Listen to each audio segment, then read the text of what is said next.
evening, fighters. Welcome back to another new episode of the True North Fighters podcast. I'm Pharaoh. I'm Wolfpack, reporting for duty. And I'm Shamaro. And boy, do we have some new news for you.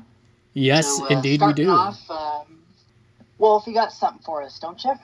Yes, as a matter of fact, we have quite a bit of news regarding the holy trinity of fighting games. We will first begin with Street Fighter 6. We have an official release window for Season 2 content, along with the release of Akuma.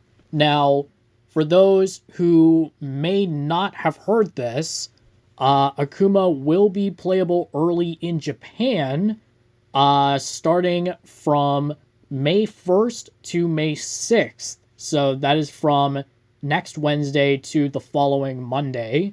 Only in Japan, though, so keep that in mind. And it is very likely that we will be seeing Season 2 content beginning to roll out in around the end of May this year. So with Akuma's release, that will wrap up year one of the post-launch DLC. And yeah, it's going to be very, very interesting. And on top of that, new content. So that could probably mean new stages and stuff like that. Further touch-ups to and various characters. Obviously. Costumes, yeah. Who knows? We'll get some, maybe some story DLC, possibly. Oh wait, never mind. There isn't really story DLC. It's just, yeah, there isn't. It's just like the ladders and stuff like that. But it would be nice if there was kind of like some story DLC. That'd be pretty nice. I mean, they have nothing, right? Yeah, plus in this game, they had all those new modes, little mini modes for fighting. So who's to say they couldn't add some more in? This is very true, and I mean, on top of that, we're coming up close to a year post-launch. We are 10 months in, so it's going to be interesting to see how everything pans out with Season 2 content, as well as what Capcom has up their sleeves to celebrate the 1-year anniversary of the game's release. And so, with that said, I know we've briefly touched on who we think could make it into Street Fighter 6 as post-launch DLC. And so I'm going to ask a similar question, not entirely identical, but instead of asking who you think could be added, I'm going to ask who you guys want to see the most as DLC for Street Fighter 6. Well, for me, I'd say we need to take some characters that got introduced in Street Fighter 3 and 4 and give them some limelight. I mean, Crimson Viper is obviously one that comes to mind straight off the bat. She hasn't gotten much time to shine in the spotlight, so I think she definitely needs to be put in for a DLC character. Absolutely. As well as oh my gosh, she's one of the coolest characters I know in the games, and I still cannot remember her name to this day. Girl in the karate gi with the yellow Obi belts. Makoto. Makoto, thank you, Wolf. Oh my gosh, this every time. But yes, Makoto and Crimson Viper would be my top picks for seeing DLC characters. Nice. Pharaoh, what about you? Who would you want to see the most as DLC for Street Fighter 6? Okay, I'll be honest, I'm not really knowledgeable on Street Fighter in general, so I really don't know. Well, fair enough. Don't worry, we will get you further into the realm of Street Fighter. Shamaro and I will make sure of it. But yeah, as far as who I would like to see make it in, definitely I'm going to agree with you, Crimson Viper, because really her only mainline appearance as a playable character was in Street Fighter 4. That's it. Aside from that, we've seen her in Marvel vs. Capcom 3. Um, and then she's also in the mobile version of Street Fighter Duel. So it like honestly, the newcomers from Street Fighter 4, aside from Judy, um, they don't seem to get enough love. So absolutely, I would want to see Crimson Viper come back. If I were to choose another character, um, I would say Ibuki. I would definitely go with Ibuki. Okay. Fair pick, fair pick. I mean, yes, we did see her in Street Fighter 5 and she was in Street Fighter 4 as well. Um, but like, yeah, I would really want to see her. I would want to see what she would look like in this new modernized version of Street Fighter. But if not her, I would probably have to reach deep into the well and say, oh man, um, I would probably go with Hugo. I would probably go with Hugo if we're talking like nearly obscure characters that haven't shown up that much. Okay. I would definitely go with Hugo. I think the last time we saw him was, I think it was in Street Fighter 4. Um, I could be wrong though. He might have shown up in Street Fighter 5 as well. I But mean, like, four is the only place I've ever seen him on the roster. So yeah, I think it's been a few games since he's been on. And just to add in another character for me, one character that I would love to see come back is Dan Hibiki. Dan, yes, that would be very interesting. I know we touched upon Dan quite a bit when we did our discussion topic on joke characters. Yes, but like I think he definitely needs to be brought back because like he is iconic for the Street Fighter franchise. Like he's basically the joke Shota character. He's basically a parody of all the basic Shota characters, and I think he deserves to be brought back because we haven't seen him since what? How long has it been? Like Street Fighter 3, I think. Not even. He did come back in Street Fighter 4, and Okay. actually, yeah, I think that was the last time we saw him with Street Fighter 4. I can't remember if he was in Street Fighter 5. He might have been. Um, but like definitively, I know the last time I saw him was in Street Fighter 4. Yeah. So I think he should be brought back just for the lulls. Yeah, I don't see why not. And I mean, a lot of people tend to forget that even though he is a joke character, there is still some form of significance as far as the role he plays in the Street Fighter lore. People usually tend to forget that, so yeah, I think him coming back in SF6 would be a good way to remind people that he is still here. You know, there's still plenty of stuff that he can do. So, with that said, be sure to keep your eyes open, keep your ears open as well. Follow Capcom Street Fighter, as well as Capcom Fighters, on all their social media handles. We know that the Capcom Pro Tour for 2024 is going to be kicking off in June.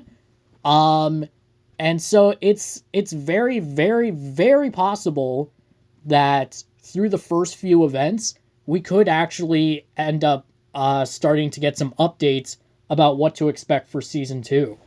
Okay. Cool. So, with that said, Wolf, I believe you also have some Mortal Kombat news for us. Yes. Nothing is confirmed yet about this particular topic, but it has a lot of people talking. There has been word spreading throughout the community that we might be getting another gender-swapped character as a potential cameo in the future. There was an article that went up on Event Hubs. Credit to them for putting it up.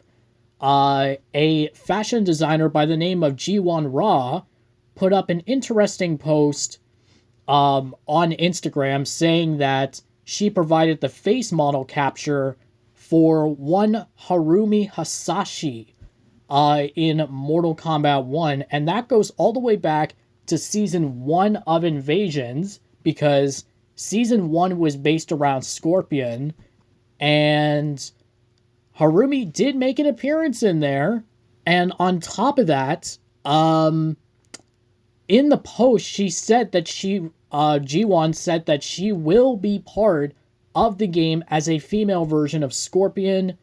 We don't know if all of this is legit or if she's just trying to stir the pot or anything like that. No disrespect at all to G1 Raw. But if this does turn out to be true, that we could be getting Harumi as a cameo fighter, it's going to be very interesting, and I'm curious to hear what your initial thoughts are on the possibility of Harumi being a playable character. I mean, like, my real question is, like, as far as what we know of Harumi in, like, the main storyline of Mortal Kombat, has she ever really had any other appearance aside from the MK1 Invasions Season 1? Like, has she been a playable fighter anywhere at all? Or has she just been canonically Scorpion's dead wife? No, she has been canonically Scorpion's dead wife. So she has never ever been a playable character in any Mortal Kombat game. So it's going to be very interesting. And this is also a different Harumi. So in the original timeline, I mean, like it makes sense. Like, new timeline. Also, yeah, I'm not adverse to the idea. I'm just wondering why they waited so long for to put her in, because like season 1, when they had like the season of Scorpion and like she was a boss, I'm not sure why that wasn't considered like the prime time to release her. This seems just a bit late to the party. I would agree, but again, as I mentioned earlier, nothing has been confirmed. This is purely speculation on our parts. But I think it would be really cool to have Harumi in the game. The only problem that I could see NetherRealm running into is trying to make her not seem too much of a Scorpion clone. Because that is the issue there. Because we already have Scorpion as a cameo anyways. So it would be really difficult to try and make Harumi a unique cameo while making sure that she doesn't take too much away from the moveset of cameo Scorpion. So it'll definitely be a challenge, but again, if this ends up being true, it's very likely that Harumi could be released as part of the second combat pack, which chances are we're not even really going to get any sort of updates about the second combat pack until probably after Final Combat in mid-June. So, because we're still waiting on Movado to be playable as a cameo. And then we're also still waiting on Takeda, not Takeda, Homelander. We're still waiting on Homelander, and we're still waiting on Takeda, as well as 2 more cameos after the fact. So, there's definitely a lot of speculation to be had there, but I think it would be really neat to have Harumi in there, especially if there ends up being like a mini story DLC that centers around Bihan and Kuai Liang, as well as their legacy timeline counterparts, because you do have to remember the original timeline was prominent in season 1 of Invasions, because that's where the Invader Scorpion came from, because he's trying to find a timeline where Harumi isn't killed. And it just so happens that this particular timeline he invades, she isn't dead. But at the same time, she is married to the Scorpion of that timeline, who turns out to be Kuai Liang. And yeah, like, it'd be really cool to see her not just as a cameo, but I would really love to see a mini story DLC centering around the Scorpion and Sub-Zero of both the new era and the legacy timelines. I think that'd be really neat. It would be interesting, though they would have to be careful if they did that, because like we're already kind of like, all of us are kind of already burnt out from multiverse stuff thanks to the MCU. So Like, Yeah. I'm not saying the story couldn't work and be entertaining. It's just they have to be careful about how deep into the multiverse stuff they go into. This is very true because I mean MK11 had a ton of stuff going on too, with the past and with the past, present, and future all converging at one point. So already there was a heavy dose of that in MK11 and MK1, continuing that trend as well. Not as heavily as MK11, but still continuing the trend nonetheless. So yeah, I agree with you. There are definitely some issues to be had with that, but once again, let me reiterate so that nobody takes this out of context. This is all speculation. Nothing has been confirmed. We are likely not going to hear anything about Combat Pack 2 until probably after Final Combat in a couple of months' time. But I just figured I would bring this up because despite all the negativity that we've been seeing on, different social media outlets, there are still those pockets of positive, positivity enforced discussions, and this has been one of them.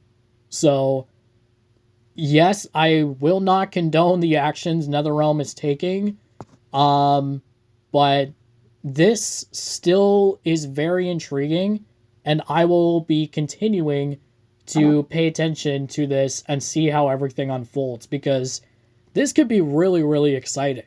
It indeed could be. Well, with that, I don't want to ramble on too much anymore about Mortal Kombat because if I ramble on, we could probably wind up with like 3-4 episodes worth of content for that. So let's switch gears a little bit.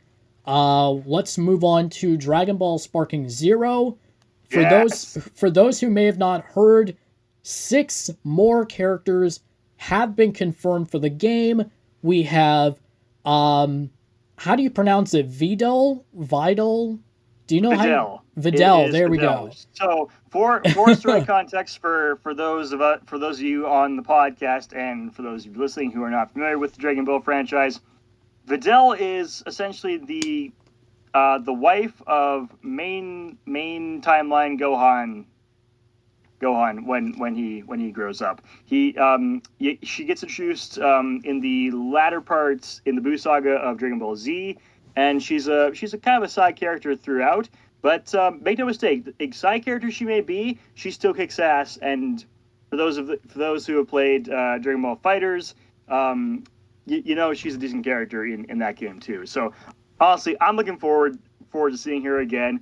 I'm interested to see what kind of costumes she's going to have for this because she's got quite the variation of looks throughout the series. So I'm going to be looking forward to that for sure. Yep, but that's just the start of things because we also have Beerus coming back, Sword Trunks is coming back, Whis is coming back, and then we are also getting both Gohan and future Gohan.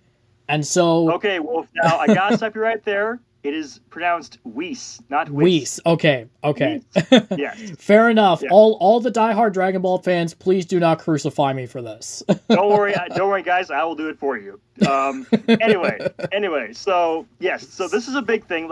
Sure, Gohan and Trunks. Honestly, we've seen them a bunch of times throughout the Tenkaichi and other Dragon Ball fighting franchises. So, it's nothing new, but it's still good to see them because, Sword Trunks, he's iconic from his first appearance in the Cell Saga from DBZ. Same with Future Gohan. And then, of course, you got Teen Gohan, which, again, same saga, very iconic look and everything. But then, I think the biggest heavy hitters for this new character or rollout is Beerus and Whis, because it's following the trend that Sparking Zero seems to have of introducing more super characters from Dragon Ball Super. Yes. Which does include Beerus and Whis, who are the gods of destruction and the angel, respectively, for Universe 7 in the Dragon Ball universe. And oh my gosh, let me tell you, these guys are probably going to be the most broken characters. Whis, he's known for his divine speed. This guy is just uber fast. Beerus and Goku are the only ones that can really hold a candle to him right now in the series. So yeah, you can expect some good some good movement from him. And then of course, like for those of you who watched the Frieza Resurrection movie for Dragon Ball Super, Whis is also known to have time manipulation abilities. So I'm curious to see what if that's going to come into play in any of his movesets. So, Interesting. Yeah, so that'll be interesting to see. And then of course you got Beerus, who basically like he's a cat. He like the guy throws energy balls that go in the shape of yarn balls. Like it's honestly like when Toriyama was making this guy, I'm pretty sure he just thought of cats and their moniker being the most evil creatures of all time, and just the destructive, chaotic beings that they are. And he basically just immortalized that in the form of Beerus. And Beerus is freaking scary as a god of destruction. I mean, aside from the yarn balls, and he also is known to have divine speed too. But I think probably the thing that like the one move that I'm very curious to see how they will handle in this game is his Hakai, which basically, for those of you who are not in the know, is basically an instant death move that basically wipes you from all existence and time. Jesus Christ. Yes, I believe it did show up. Like, granted, I haven't played Beerus that much in Dragon Ball Fighters, but I believe Hakai was a usable move in that game. It wasn't so much broken. It just had it had a lot built to it. They had to work up to it to charge it. I believe that's how it works anyway. I'm just spitballing here. But there was some balance to the move, so it wasn't absolutely broken. So I'm curious to see what they're going to use to balance this out if they do include it in the game. Yeah, and not only that, but I noticed something very interesting from the screenshots that were provided for these characters. As it turns out, for Future Gohan, I don't know if you caught this or not, but they actually showed the one-armed version of Future Gohan in there. Yes, that is kind of the canonical look for Future Gohan, because in the original Dragon Ball Z series, they do have a sort of not really a movie, but like a special episode that basically shows how Future Trunks kind of met Gohan, trained under him, got taught everything, and then that Future Gohan, oh my gosh, I feel so sorry for the guy because he goes through some shit. Basically, he fights the androids in their timeline. He gets metaphorically buyed, and he loses an arm, and that kind of becomes the defining because between Teen Gohan and Future Gohan, there isn't much difference in look aside from the missing arm for Future Gohan. So yeah. That's kind of if you're gonna have both Teen Gohan and Future Gohan in there, then you kind of have to have the arm missing for Future Gohan. And then of course Gohan in order for Trunks in order for Future Trunks to go Super Saiyan for the first time, the androids that comes off from his rage of seeing the androids kill off Future Gohan. So yeah. It's a tragic story, but I'm glad to see that Future Gohan is getting his dues, and he's getting back into the ring with this game. So kudos to Bandai Namco for including him in this game. Yep, and including all of the alternate versions of every character we know so far.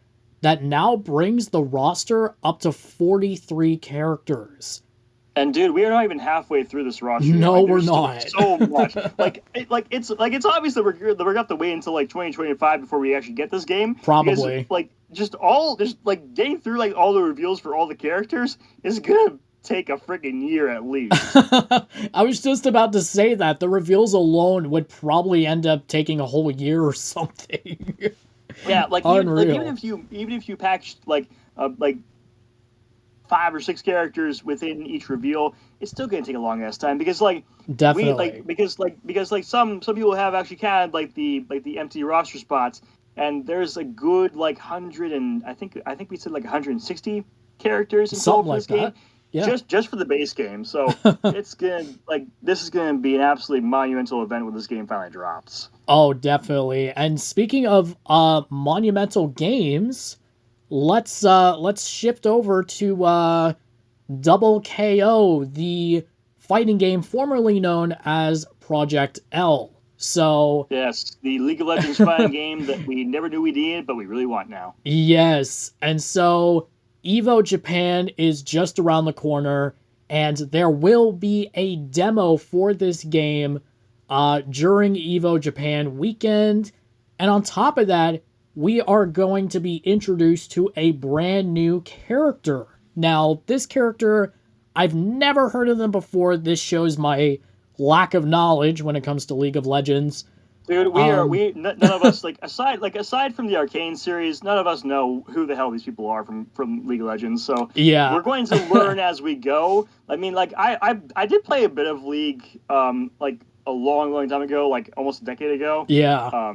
Just shows my age. Honestly, that's sad. But yeah, like, and I know a few characters that are near and dear to my heart. But aside from those few, I'm not too informed on all the 100 plus characters from League, and that just goes to show like how they're going to market this game when they only have like so many characters in the base roster when they have like over 100 characters to work with here. That is very true, and the new character that's being shown off in the showcase demo at EVO Japan is a female fighter by the name of Ialawi, and she is known as the Kraken Priestess.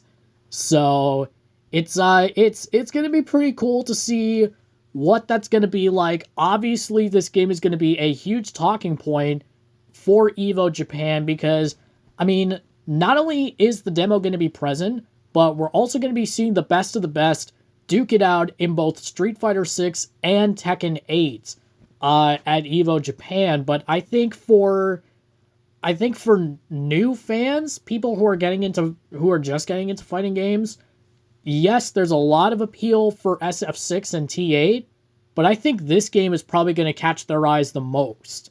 Because this game, it's still in development right now.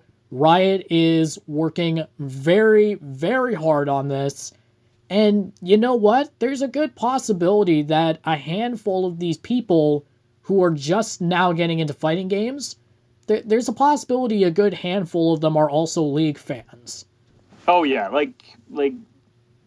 sure, there isn't that much good genre overlap between League and fighting games, but there is the whole competitive side to it, and League already has its esports scene pretty much on lockdown, so I could definitely see the worlds colliding with this game and seeing some fans discover fighting games coming out of League, and even vice versa. Like, you might see some fighting game fans who never really got into League, but this game and seeing how all the characters work might get them into League themselves. So this is like a golden opportunity for Riot Games. There you go. And on top of that, I think this would also make for a good alternative for those that are into League but aren't necessarily able to keep up with the actual game itself, with League of Legends, and just how crazy things get there. So yeah, I definitely hear you there, Wolf.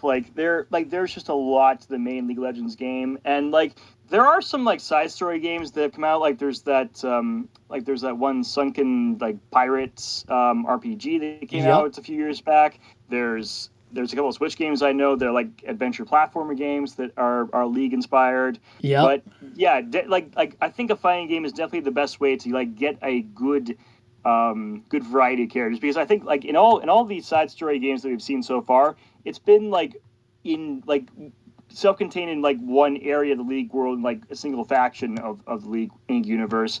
So a fighting game would definitely be a great way to show those different areas and factions of League interacting a bit more and helping to ease new players into the world of League. Exactly. And you know what? I think that might end up being the deal for me, actually. I know I haven't played League in Lord knows how long, ever since you introduced me to it. But wait, hang on. Did I introduce you to that? You did. Yes, as a matter of fact, you did. When was this? Because I only remember playing League when I was in university, and I'm pretty sure you were still in high school at the time. Probably. This was, mind you, this was years ago, so it's fine if you don't fully remember it, but I do remember that we did actually play a couple of games together so that, I could kind of get a feel for it. I do not recall this, and now I'm actually very curious. Who'd you main? I believe I mained Misfortune, if I remember correctly. Okay, solid pick. I'm pretty sure if you were playing with me, then I was probably playing Soraka because awesome Yeah, hero right I there. think so. Yeah, probably. Yeah, But like she and yeah, Ari were basically the goats for me. yeah, there you go.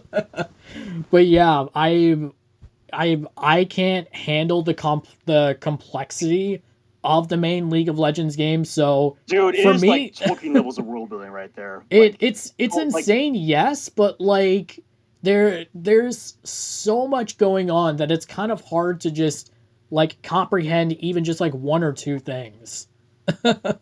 indeed, but like, and again, this is where I think like the Arcane series from Netflix and the side story games are a really big help to help those of us who are noobs at the League universe to Yes. really get things straight in our heads with the series of events and how those came about. Oh yeah. But yeah, new a new demo showcase going down in Evo Japan in a number of weeks. It's gonna be amazing. I cannot wait to hear the reviews for the demo showcase. I can't wait to hear what people think of the game as it is right now, as well as the new character. And because we're getting a demo of this finally, like they might also drop a release date possibly. Quite possibly, yeah. I mean, it's still quite a ways away. I would imagine if they were to drop a release date, I If they would could just probably give us like a year that might come out in, like I'd be happy with that. yeah, probably because I mean, like if you want to make a really good game, you can't rush the development process, Yep, right? and that's So yep. so honestly, I would not mind at all waiting a year or maybe even a year and a half for this game to come out cuz it looks awesome. There's so much potential. It's a tag team fighter as well. Um and you know, there's so much that Riot can do with this. So honestly, I don't mind how long the wait period is going to be because this is probably going to be a serious contender for best fighting game, Like for especially all we given know, how like big the League fan base is.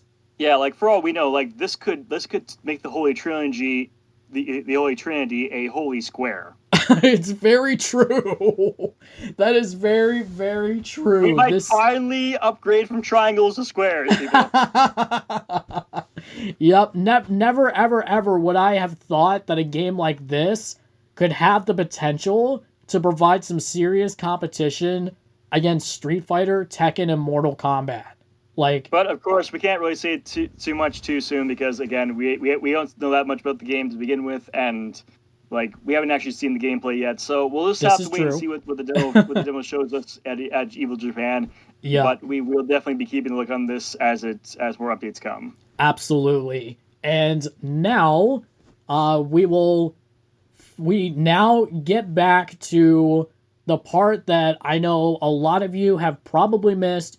We are back with a brand new indie spotlight, and Shamaro, I will let you take the lead on this one. Yes. So, uh, this is probably I'm actually not sure of the history of this game, to be honest. I'm still learning more about it day by day. But from what I understand, it is either a sequel or a spin-off to another game that another indie game that came out several years ago called The Road to Eden. And it was basically just like a spiritual successor to the Mega Man Battle Network games. Ah, And so Duelist of Eden is kind of the same concept, you know, same 3x3 grid based.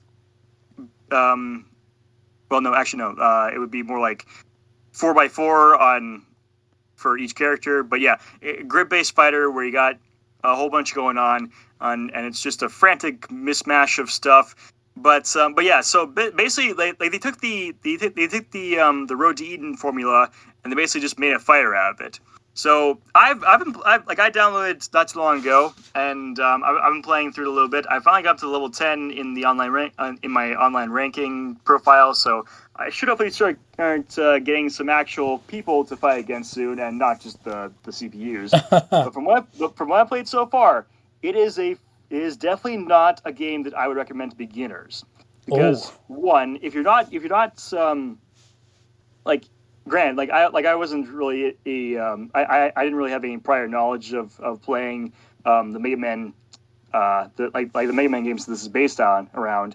So I didn't really have that much experience going in, but I can definitely tell you that it is a very frantic game, and there is a lot to keep in mind, because like you see all the information on the screen at once. Like you have your health bar, you have your shield bar, and then you also have your mana, and then you have your spell decks, which is basically like these cards that you have, and they get jumbled around at random, and you basically get two at a time, and then once you use up all of them, then they go back into your deck, they shuffle around again, and then you get a new order for them. And like not only can you see that for yourself, but you can also see what your opponent has at the same time. So it definitely comes down to a lot of like frantic like a lot of frantic English degree, you are failing me right now. It's a lot of frantic reaction timing, combined with a bit of strategy, depending on what character you're playing. Because obviously there are more, because since it's like a grid based thing in Arena, like there are some characters like I play the ninja character. I forget his name right now, but he's like the guy who sets up like a lot of traps on the boards to like just kind of lure your opponent into. They got your DPS characters. You got your basic your basic tanks. Then you have and you got like a bunch of status effects in this game. Like there's actually one character. Actually, there's a bunch of guest characters, and one of them is Maple from Rivals of Aether. She got invited into this game. Oh wow! And she's basically a zoner poison damage character. Oh, basically the majority of her spells, if they're not poison based, they are made for keeping you away from the front line. Because apparently in this game, poison isn't cured by an ability. It is by getting your character up to the front line of your side. Wow. So yeah, it's a very interesting way that I found of actually doing the little poison thing, because like in this game, again, it's frantic, so you're not always gonna have a lot of time to see like, okay, I'm getting poisoned, I gotta flip through stuff to get this ability, like it's kind of difficult. But here it's very streamlined, and you can just like move up and boom, you're cured. But then, of course, that comes to the counter strategies of playing keep away and keeping you at the back. And there's so many tools that they can use. And the great thing is that even though all characters come with their own set decks, you can actually customize them to your own play style. So yeah, like there are very precision based spells. There are like wide range spells. There are trap spells. There are step spells, which basically means like you're stepping out of your area into your enemy's area to do like a quick step slash thing. And the combo potential with all these spells is just crazy. And then of course that's just the spells. Aside from that, each character has their own weapon and sub weapon. Oh, nice. Because keep in mind, all these spells require mana, and once you're out of mana, you gotta wait for it to regenerate. You gotta keep attacking in the meantime. So you have those that really have no cost. And then of course, it's not just the attacks and the resource management that you have to worry about. There's also shielding and dodging. Oh my goodness. Yeah, they throw everything into this game, and it somehow works. It doesn't seem like it's unfair or anything. It mainly just seems very skill based, is what I'm saying. So yeah, like you have a button that can help you dodge if you get the time right, and then of course you have shielding, and if you time your shield just right, you can actually do a counter hit, and then there's even this thing where if you manage to break through your opponent's shield, you can stun them for like a second, which in this game, like a second is all you really need to get the upper hand. So there is just so much. So yeah, again, for those of you who are new to fighting games, I would not recommend this for those who are just getting into the genre. If you are like a fan of these of fighting games and you've played these kind of things like any game for a while and you want to get into something new that's more like arena based tactics but still with all the fighting game elements that you know and love, then I'd say you're probably in the right league to be able to try this game and see what happens. And the great thing is, the tutorials are really well done. I will say that I played through all I think it was all 8 chapters of the tutorial, and they are all really well done. They break it up into like the basics, then they break it up into like status effects. They even have like a little puzzle thing and like a little puzzle stages where you can actually get a sense of like how much damage you need to get a job done. So it's really well done, and plus they have a Discord and they are still very active, and they even have like a whole schedule for like weekly tournaments that they plan to do for the game. So it is definitely a very active. Like I'm not sure how big the fan base for this game is, but it definitely is active if they're scheduling that like this consistent of tournaments for it. So as soon as I can get to actually slaying actual players instead of the CPUs on online mode, once I can actually get some more experience with actual people, I am definitely going to be entering myself into one of those tournaments because this looks like a lot of fun and it looks like it's definitely a very frantic, but it's also very deep strategy, which I love. So it's definitely something that I would recommend that anyone who's a fan of like the old Mega Man games that have played those kind of games, this is definitely for you if you want like a fighting game variation of that. And Wolf, I know I saw you with this game on your wish list. I am going to say to you right now, get it. Yes, absolutely. This game looks phenomenal. Yes, like you said, it's frantic, but oh my gosh. I cannot even begin to imagine the amount of fun one could have in a game like this. Yes, and I can only imagine how well the competitive play is going to be on this. It hasn't been out that long, but I can definitely see a good competitive scene coming out of this game. Yeah, it's friggin' amazing. That is a phenomenal choice for the indie spotlight. That's amazing, dude. Thank you. Thank you very much. No problem. From there, we will shift gears now to our discussion topic. This one we will actually have to cut a little bit short, just for the sake of time. But the discussion topic for this week is based around what our respective theme music would be if we were to be in a fighting game. So, I must ask, which one of you fine gentlemen would like to begin this discussion? Farrah, you've been very quiet. How about you go first? Oh, sure.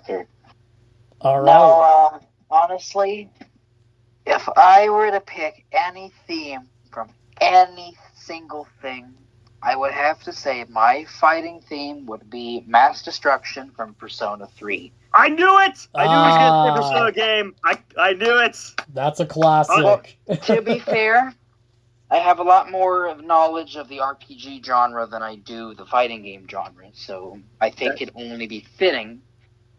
That and I play the Persona a little too much. Well, I mean, you have unlocked like almost all the personas from Persona 5, so yeah, not surprising. To be fair, Shimara, I've beaten Persona 5 about 4 times already. Oh, wow. Okay. Testament to his strategy enthusiasm here, folks. There you go. Okay. Okay, so Pharaoh, you would go Persona, like you go for Persona song, which is honestly no surprise to me. Although I was convinced you were going to go for P5, but P3 hard to beat P3, honestly. Yeah. For me, I think if I had to go with one, it would definitely be a Sonic soundtrack. Oh, I freaking knew it. I knew it. I was thinking that in my head. I'm sure you're wondering, which soundtrack could I be doing? Well, As bad as the game was, '06 had some banger soundtracks, and I would have to go with His World. Oh my. No, Crush but now here's the question as well. There's 3 different vocal versions of His World. Which of those 3 would you use? I believe the one I have on my phone right now is the Crush 40 version, so I'd probably go with that. You know what? It's still a pretty friggin' dope version, so It is. I don't blame you for that at all. But yeah. So Woo! like '06, His World Crush 40 version is definitely what I would go with for my theme, just because like it's got a good mix of everything. Like it's got like the banging guitar solos, it's got the string instruments with the violin at the beginning, and it's just so freaking epic. It is, dude. It absolutely is. Oh my god. Honestly, that song is one of the top 10 songs for like my life's theme song. So it's definitely gonna have to be my number 1 pick for if I was a character in a fighting game. That would definitely, and I could get the rights for it from Sega. That would definitely be my song. That's incredible, man. That is, solid choices from both of you. That's amazing. Okay, well, what about you? What franchise are you pulling from for your theme? Oh boy, that is tough. There are a lot that I could choose from, but I guess I would probably have to pull something out of Devil May Cry, actually. That figures. I figured it was going to be either DMC or Final Fantasy. It was going to be one of the two for you. Yeah, Final Fantasy. Well, I mean, Final Fantasy, I felt like that was going to be a little too obvious, so I figured I would go with Devil May Cry. Specifically, I would pick Dante's theme, Subhuman, from Devil May Cry 5. Okay, that's a surprise. I thought you were going to go straight to Devil Trigger.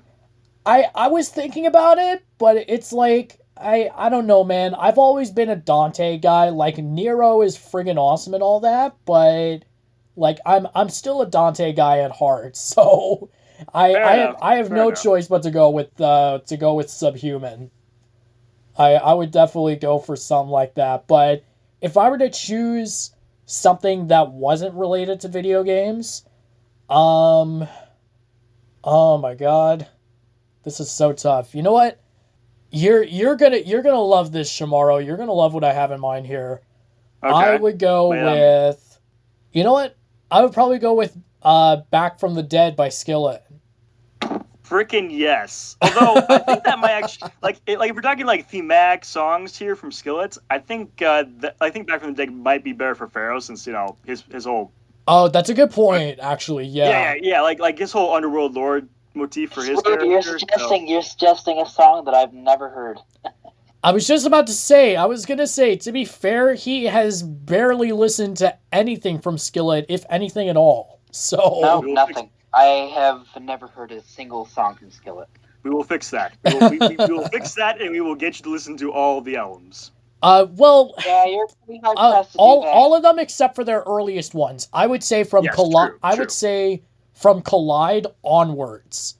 Yeah, true. Yeah, from Collide onwards, we would do that because, like, I love Skillet, but there's stuff from like their earliest albums. It's not. Yeah, like I don't even really need to say it. No disrespect at all, to Skillet, but it's like the majority of the stuff that they did in their early years, it doesn't necessarily hit as hard, for me, as opposed to something from Collide, Comatose, Awake, ones like that. So yeah, we will definitely have to get you on the Skillet train there, buddy. We'll definitely get you in on that. If I was going to pick something from Skillet for my character theme, it would be a toss up between a couple of different songs, but I think I might settle on Sick of It. Oh, that is a banger. That is such a banger. It's you know what? It's still mind-boggling just how many bangers Rise has on that album. Right? It's friggin' crazy. That album is like one of their best. Like it's one of their top 4 for sure. Oh, definitely. Oh my gosh, so friggin' good. And you know what? Sick of It. That would be an excellent choice. That would be excellent for that. That's Okay, perfect. so if you're giving Pharaoh back from the dead, then what song would you pick for your character theme? If I'm giving him back from the dead, I would probably have to go with. You know what? I am going to go into early Skillet. I'm gonna go to Dude, what did Comatose. we just say? No, I don't. I didn't mean like early Skillet. Okay, good. Okay, I good. didn't mean that early. But I would probably have to go with. You know what? I'd have to go with Whispers in the Dark from Comatose. Okay, fair enough. Like I honestly, I thought you were gonna go with Monster, but Whispers in the Dark. That's also a pretty good pick. It's funny you bring that up because that's what I thought you were gonna go with. Oh my gosh! I legit thought you were gonna go with Monster because it's literally one of their most iconic songs. So I was like, I'm pretty sure Yeah, this guy's but gonna I'm not pick sure if Monster Monster. really fit my whole Ninja Fox motif. Like Monster is a very like aggressive, like It's definitely wild animal aggressive, kind of yeah, thing. But for but yeah, sure. I'm definitely going for like a more like stealthy, precision based kind of song. Yeah, I could see that definitely. Um, But still lots of fire. So sick of it. I think matches me just fine. Yep, I would have to agree with that. So yeah, my fandom song would be Subhuman from DMC5. My non-fandom song would be Whispers in the Dark by Skillet. So that would be what I would choose. Cool beans. Anyway, I think we got a little over time with that segment. So how will we move round to the dream rosters? Yes, and I will start us off with that. I know last episode I did the periodic table, and Yes. so this time I am doing Funko Pops. Now, I don't necessarily have an idea on how I would see this playing out. Hang on, didn't Um, didn't you do this already? Wait, Funko Pops? Hang on. Did like seriously? Didn't we do this like last episode or the episode before that? I don't think so. I could have sworn I did the periodic table last week. You did I last think week. happened. I don't remember if Funko Pops has ever been done. Hmm. Uh, Okay, now I'm just running into a wall here. Okay. Uh, Okay. Let's shit. just assume that we didn't do Funko Pops before, and I'm just crazy. Let's just assume that this is a valid choice. Okay, so Fair enough. Funko Pops. How would you see this happening? um, you know what? I would see this as kind of like it's okay. I don't know how many games actually do this. I don't think a lot of them do it, but I would say I would make it in the style of a match 3 fighter. I would probably put it as something like that where um each different each different gem is worth, a set amount of damage, and oh my god. This is why does it sound so simple, and then when I go to explain it, all of a sudden it gets complicated. Ah, Welcome to the shit. world of game development, of game devs, my friend. and the things, if we're going to be honest. This is true. Yes, I now I know what devs feel like. Yeah. Although you gotta admit, like the character select screen for a Funko Pop game would be absolutely iconic looking. Oh, for sure. Like I Funko Pops extend beyond any and all barriers and boundaries. You could literally have a mishmash of all kinds of characters. I'm talking Marvel, I'm talking The Office, I'm talking, I Oh yeah, totally. Like it definitely would be the Smash Bros of like all media of all time. But I was talking pretty like more of the much. aesthetics of the thing where you have like all the Funkos in their boxes, Oh, and then yes, they're just yes, kind of yes. and then just kind of sliding across screen. Then you pick one out of the bunch, and then boom, he unboxes, and boom, you got your character. You know what? Yeah, I can't believe I didn't pick up on that before, but yeah, I could definitely see that happening absolutely.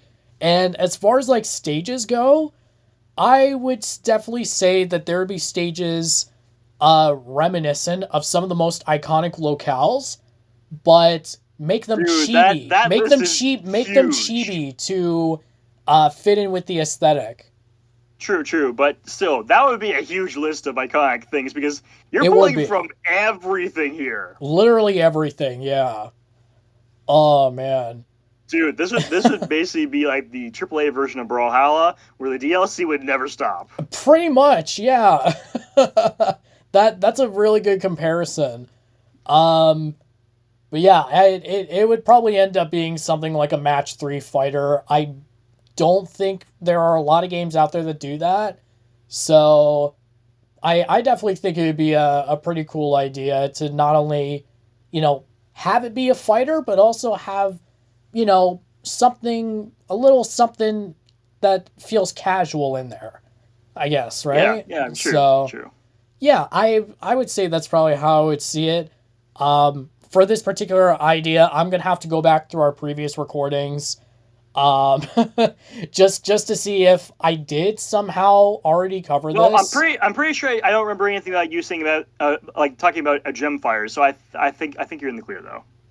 Fair enough. I just to be sure though, it doesn't hurt for me to double check. So I will definitely have to go and do another check. So if anyone has the answer to that, I apologize for repeating the idea, but sometimes our minds go kaput and we don't remember certain things. Yeah, especially in April when it's tax season and school is wrapping up for some of us, and some There of you us have go. birthdays to worry about. So yeah. So there you go. Okay, Pharaoh, what about you? What's your dream monster for this episode? What did I put? I think it was, what did I say? Was it what, fruits or something like that? Didn't I say that? I think you I did. think that's what it Yeah. was. I don't remember. I honestly don't remember. I have a vague recollection of fruits. Yes. Yeah. All right. So, well, somebody's got to get the pulp beaten out of them, right? Yup. I see what you did there. Oh, that's good. All right. So I actually That's plan on wonderful. taking this more of a free-for-all beat-em-up style instead of something more traditional. Okay. Fair Okay. enough. So more of like, you usually have in your standard fighter is 1-on-1. Yes. Right. I plan on it more of being a number, like instead of it being like a set, like one, maybe 40 or 50 at once. So it's more of... You madman! What? There's a lot of fruits out there. You have to you have to always keep track of that. You can't just be one-on-ones all the time. Very, very true. True. Oh my god. I don't even know how oh man. I'm just dreading the frame rate drops on that. Oh my god, that would be insane. And guys, so much would be happening. Again, you two are just really going out with like the games that would never stop with the DLC. Well, there's only so Lord. many fruits we know of, rather than however many Funko Pops there are. Hell, I don't know how many there are. Okay, true. Like Wolf's thing would be a lot more, like have a lot more to choose from. Yeah. But Pharaoh, I will ask you to please, after this recording, go look up a list of all the fruits ever, and you will see just how many damn fruits there are in the world. There are a lot more than you think there are. Yeah. Happy I didn't include vegetables. Yeah, thank goodness for that. Yeah. Although I am curious, would you consider tomato a fruit? Yes, it is classified as a fruit because it has seeds. Huzzah! Okay. There we go. Okay, so now I'm curious, like, would you have the fruits fighting just as actual fruits, or are you gonna have like different fruity personas? No, as fruits. Sweet. Okay. I think that yeah, sweet. Oh my god, this is freaking awesome. I love this. dude, like the number of puns you could fit into this game would be astronomical. Oh my Yeah, god, this what? Is more of a comedic. Oh god, that'd be Actually, amazing. How many Funko Pops exist? Ooh, you're asking the wrong people, but like it's definitely like honestly, I don't think anyone actually knows at this point. They've made so many like over the years. So we're probably talking like tens of thousands, probably. at least. Yeah, there's more Funko Pops than there are fruits. Because we know at least... Definitely. Yeah. It's difficult to say how many there are, but I'm getting numbers between 2,000 and 7,500. So, wow. Take that number as you will. Fair enough. Okay, then. Okay, Oh man. so you guys are bringing the very huge astronomical games. I'm gonna bring it back to the origins of the segment where we actually went into different franchises that didn't have a fighting game but really need one. My dream roster for this week is definitely going to be GI Joe. All right, Yeah, G.I. the Joe, let's classic 80s go. television show that I'm sure a lot of people will remember. Oh, abso-friggin-lutely, man. Yeah, like I mean, iconic show, and you got the iconic characters, and like you had like a huge roster of characters from that show on both heroes and villains side, Yep. and they all had their like really good differentiating personalities with their characters in that show, and like I would love to see that come to fruition in a fighting game, and it's like made for a fighting game because like everyone has their own different weapon and specializations, and then you got their personalities, which would come into their attacks and their taunts and what have you. I would definitely see this as a traditional 2D fighter, or perhaps like a 3D arena fighter. Like that's also a possibility there. But I definitely I might keep it to a 2D fighter just to make sure that there wasn't too much terrain shenanigans going on Yeah. there. Now, like granted, the 80s cartoon is iconic for a lot of people, but I would also maybe consider the GI Joe Renegade series. Ah, okay, okay. It like for those of you who don't know, GI Joe Renegades. It's a lesser known early 2000s show that was basically like a reboot of the GI Joe franchise, and I think it got canceled before it actually finished. But it was considered a really good show.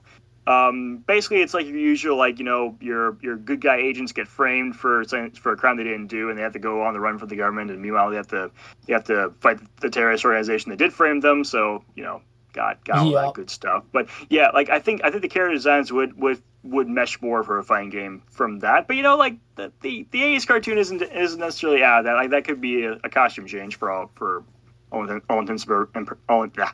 intents and purposes. I could definitely see that. I think that would be a pretty good way to implement the Renegade series into there. That'd be a good idea. Yeah, because I remember watching that a little bit as a kid, and I remember that like being such an underrated and reboot series. So I would love to see it get some new life. That's friggin' amazing.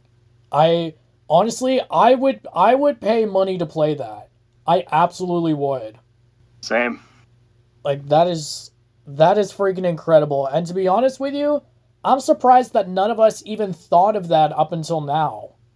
Well, I mean, like we were kind of working our way through the '80s cartoons. I think I was the one who said there should be a He-Man fighting game or something like that. Good And point. You did say that. I think someone either said there already was, or they said that they would love to have a Transformers fighting game. So you know what? Yep. It's just us going through like the lineup of the different '80s cartoons.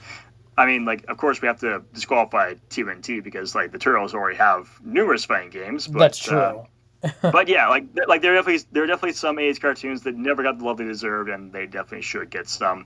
I can definitely see a whole bunch of other '80s cartoons that could really use a fighting game of their own.